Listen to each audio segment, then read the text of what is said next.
الحمد لله رب العالمين والصلاة والسلام على أشرف الأنبياء والمرسلين وعلى آله وأصحابه أجمعين.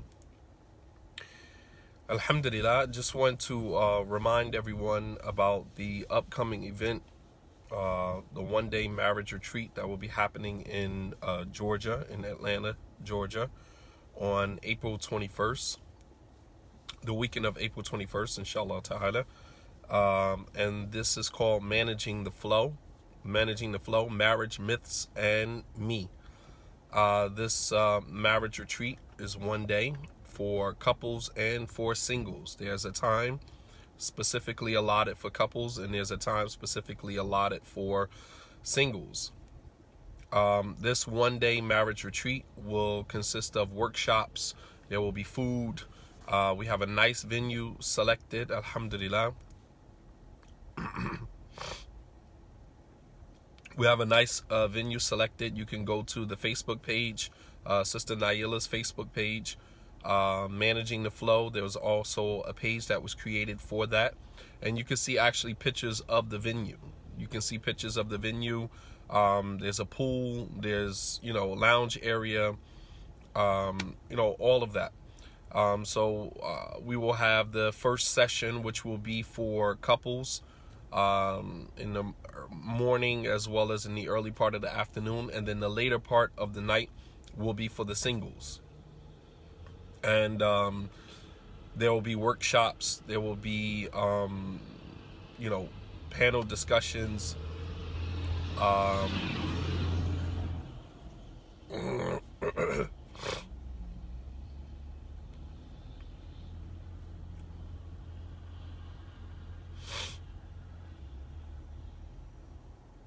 So, I don't know if anyone had any questions about this particular event, but Sister Naila and Brother Hassan, they will be doing some workshops for the singles as well as workshops for the married couples.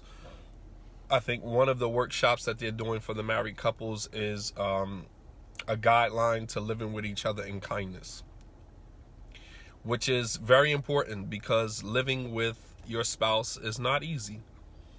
It's not easy. So oftentimes we tend to think that we are the easiest people to live with.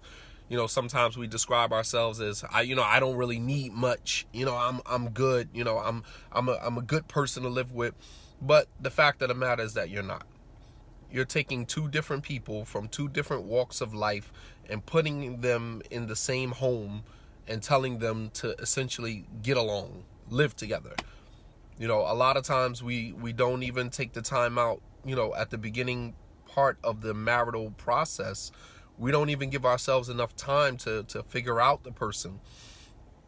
In addition to that, people are just so phony today. I mean, people are just so superficial. All they want to do is get married. They're not thinking about, all of the nuances that, make up their personality, that make up their character, that the other person has to learn how to get used to.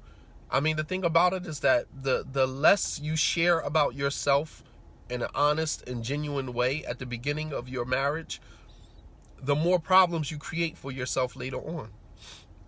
The less you share about yourself, the more you hide about yourself at the very beginning, the more problems you're going to have later on.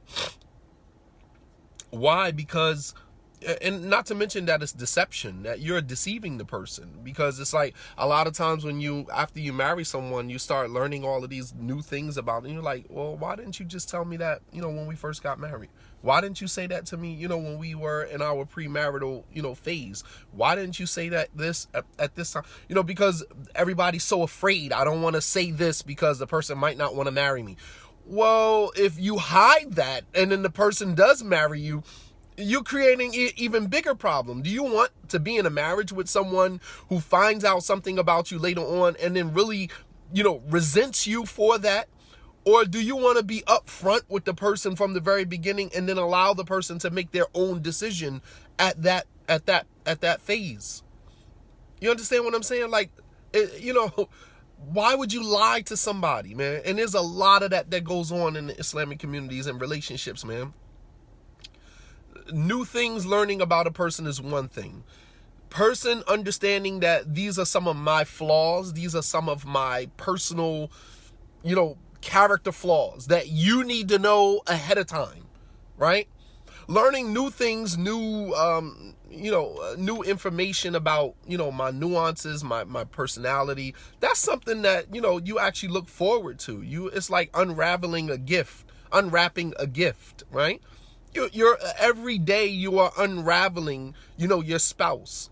You are unraveling your spouse every day, finding new things about them, new things that you may not like, because some people think that your spouse is supposed to like everything about you, right?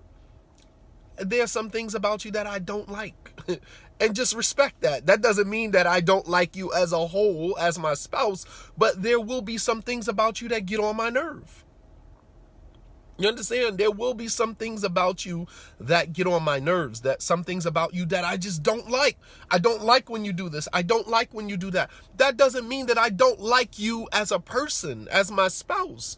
Am I not entitled to have my likes and my dislikes? You understand? I'm amazed when people, persons say, well, you don't like this about me, and you don't like that about me, and you don't like this about me, so, maybe we're not compatible. That doesn't mean that we're not compatible. That just means there's some things about you that I don't like. There's some things about you that I don't like. That's normal. That's normal. That in any relationship, I don't have to like everything about you, especially when I love everything about you. You understand? There's a difference between me not liking something about you, but me loving the whole you. I married you, so I love you. You understand? I love you, but I don't necessarily like everything about you. There are some things about you that literally get on my nerve, and there's nothing wrong with that, man. There's nothing wrong with that. People should be able to have that, right? But don't get into this habit of thinking that you are the easiest person to live with, because we're not, man. You can go to the Facebook page as far as the pricing is concerned. You can reach me through email, imamshadid@gmail.com. IMAMSHADEED Muhammad, MUHAMMAD, Imam Shadid Muhammad @gmail. You can shoot me an email, inshallah, and I'll respond. That doesn't mean I'm going to respond today or tomorrow. Your email is not a priority in my life, all right? But I will respond at some point, at my earliest convenience, inshallah. So, learning how, wa alaikum salam wa rahmatullahi wa barakatuh, Sheikh Abdul Latif, how you doing, man? So there will be workshops. I myself will be conducting workshops for a workshop for the singles, which will be the 5 stages of marriage. A lot of people don't understand the phases and stages that marriages go through. All right, the honeymoon phase, I talked about it before. If you the Marriage Zone DVD, all of the marriage zones are on YouTube. You don't necessarily need a DVD. I mean, you can create your own DVD from, you can download it from YouTube onto a DVD and create your own series. All right. Some are missing. Okay, I'll see what I'm missing, inshallah. And if they are missing, then that means that I had a hard time pulling it off of Periscope. Sometimes I do a lecture on the Periscope, and then I try to pull it off my phone, and then there's a app that allows you to download all of it, but sometimes the links get messed up and I'm not able to pull it off. So you might have to just go to Periscope and see it. All of the marriage zones are on Periscope though. What can I do if my husband marries another woman and I don't accept it? Well, you only have a couple of options with that. I'm just going to be honest with you. You can either say this is not what I signed up for, and this is not, not going to work for me, and then you can move on with your life.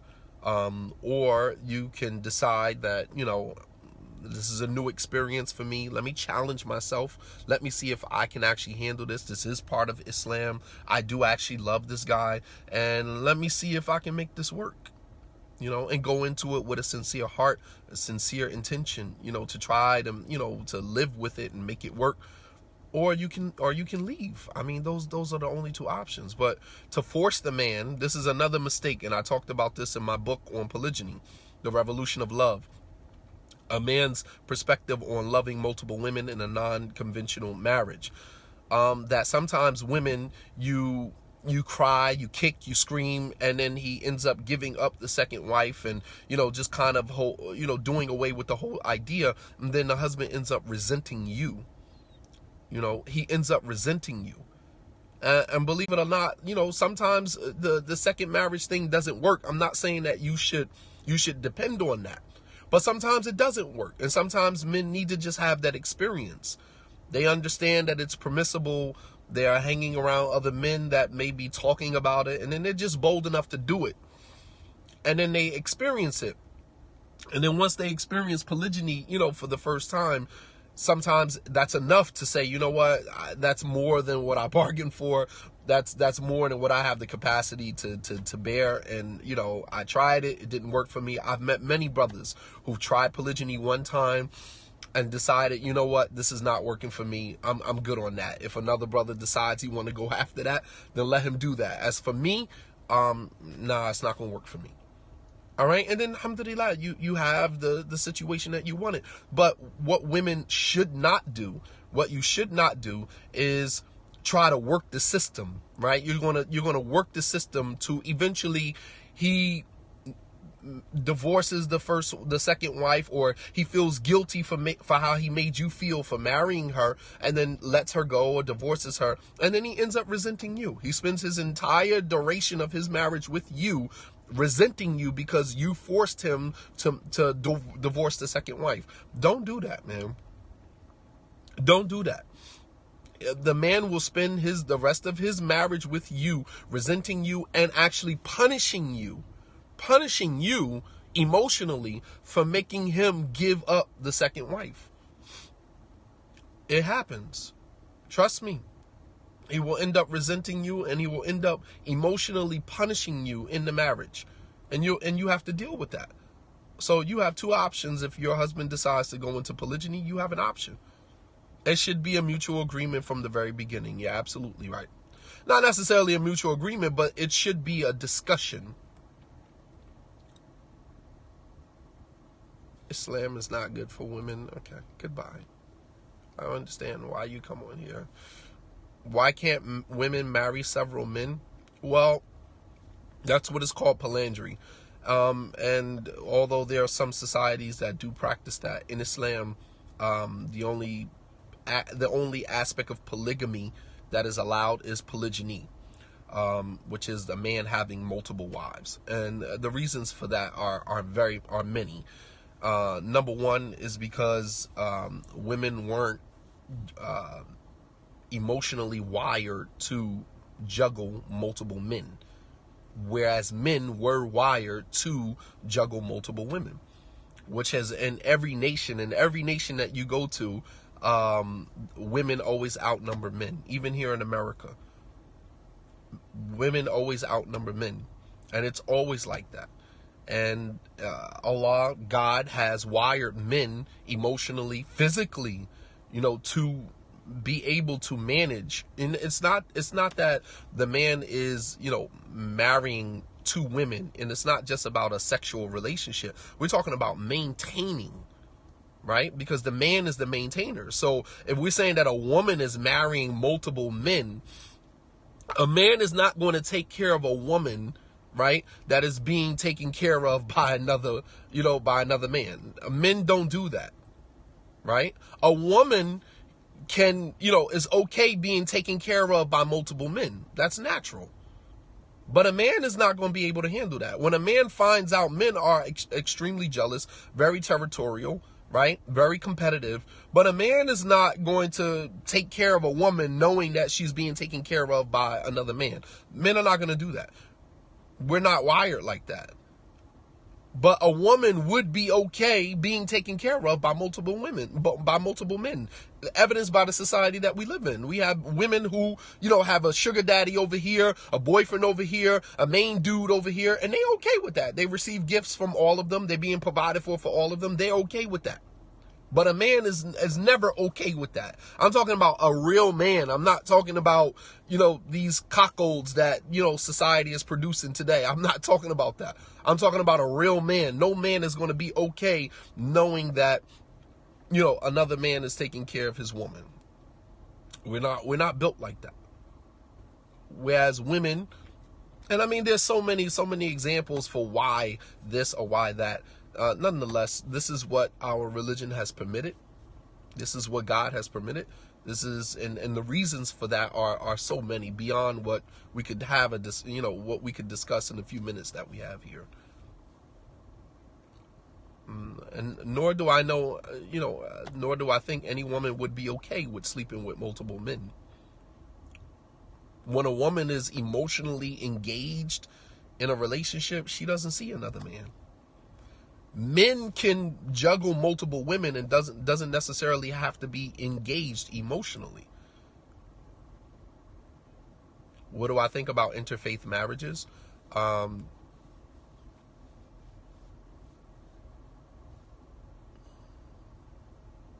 Forget about Tawheed. Forget the Tawheed. It's all about marriage. I don't understand what you're saying. Is that some type of sarcasm? I'm just trying to figure out where you going with that. Islam does permit interfaith marriages between Muslims and what are known as the people of the book, meaning Jews and Christians, practicing Jews and practicing Christians. And that is only for the Muslim man. It's only for the Muslim man to marry a woman who is not necessarily a Muslim. That Islam does permit that, and that is because men are usually more influential, and they're not for, here again, men are usually more influential when a woman is engaged in a relationship, when a woman is emotionally engaged in a relationship, she will make compromises that may turn around and be very detrimental to her. Whereas men, when we engage, we're usually the more influential, right? I haven't seen a man leave Islam for a woman, but I know many Muslim women, many of whom are on Periscope right now, who converted to Islam because of the influence of a man. But I don't know any man who left Islam to join another faith because they were involved with a woman from another faith. That within itself is a proof that men are very much more influential when, the emotions get involved in a relationship. When a woman is emotionally involved, engaged in a relationship, usually she'll make compromises that she regrets later on. Whereas men, we don't usually get that involved emotionally that we are not able to make decisions, that we would regret. There are loads of scenarios out here where Muslim girls fall in love with a Christian man, but they don't end up together. Right, because the Muslim woman is not going to leave her faith for most part. However, the compromise is that in Islam, it is haram, it is impermissible for a Muslim woman, to be in a relationship with a Christian man. So that within itself is a compromise. That within itself is a compromise. And that speaks directly to my point. That when a woman is engaged, emotionally engaged in a relationship, she will make compromises that she will regret later on. No, I'm sorry. I can't agree with that. I don't know any scenarios where a Muslim man has left Islam and joined Christianity or joined another faith just to be with a woman. To each his own, man. To each his own. I can't speak for everybody. So yes, this is the marriage retreat will only be on Saturday. Sunday we're trying to organize because I will be giving the khutbah at Masjid Athar.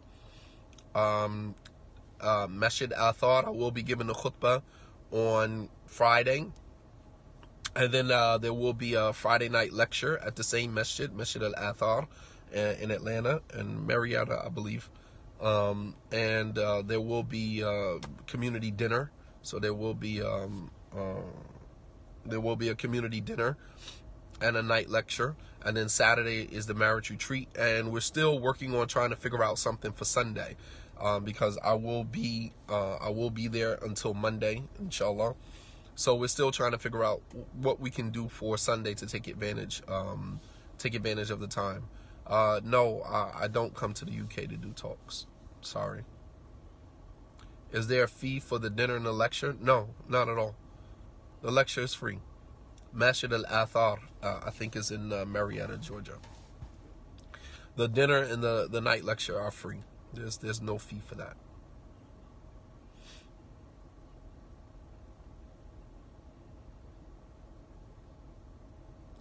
Let me just block this dude, man.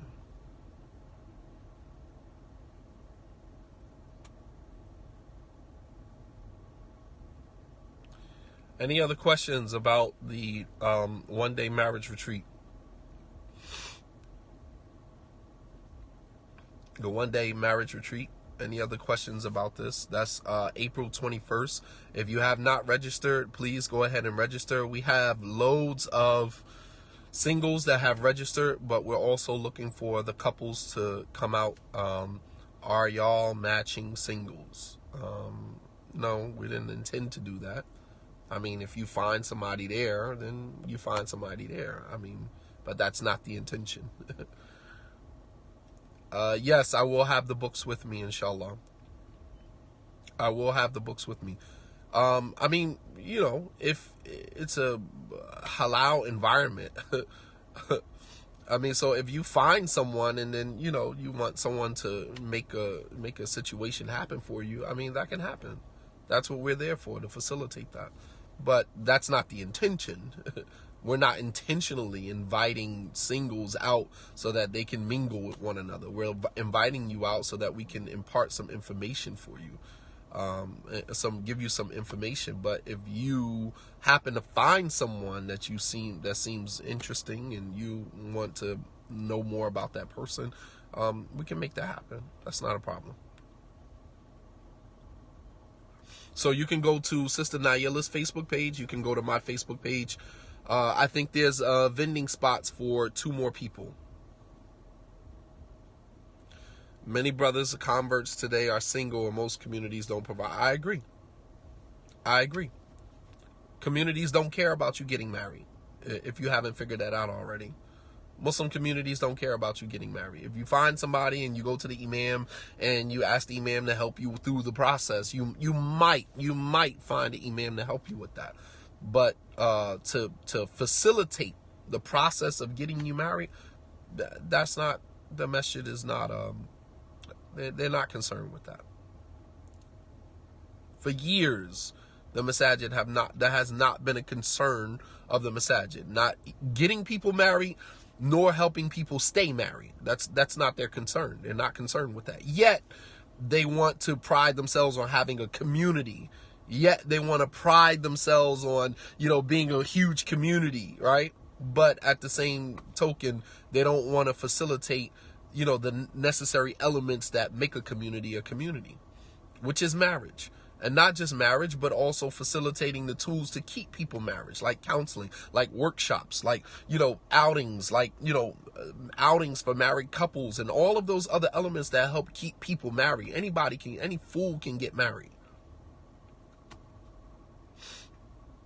We're doing Islamic marriage conference in San Antonio. That's awesome. Great. That's great. I just don't understand how Islamic communities can, you know, boast of having communities, but yet you don't facilitate, you know, the things, the tools that would help create a community. It's like, you know, you get into a marriage, you know, problem with your spouse, right? And then you go to the masjid, the imam, number one, hard to get in touch with. Number two, even when you sit down with the imam, he's coming totally from black and white Islamic Quran Sunnah perspective, more so sometimes leaning towards the male's perspective, the male paradigm, of sister, be patient, inshallah, be patient, brother, come on, man. That's marriage counseling.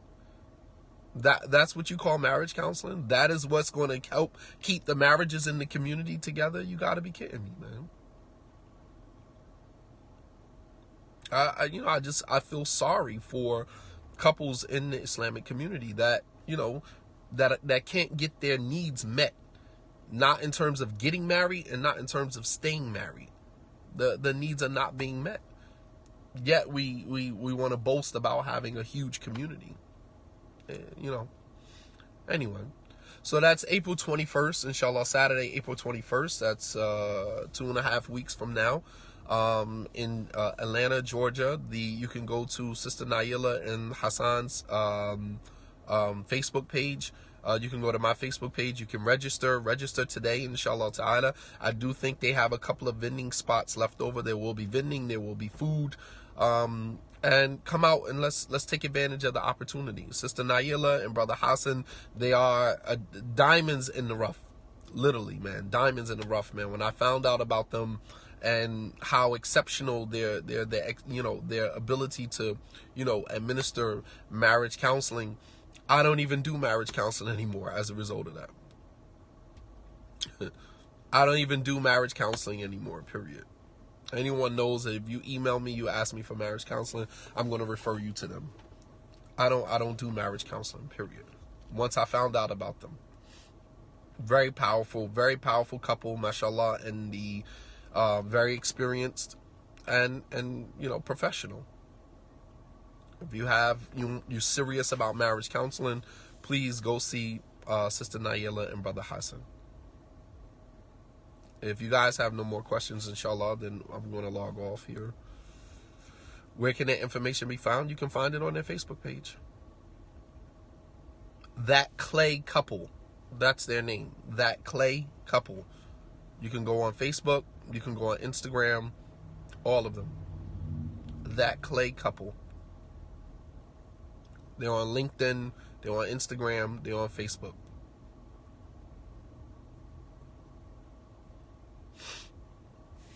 Any other questions, comments about what was presented?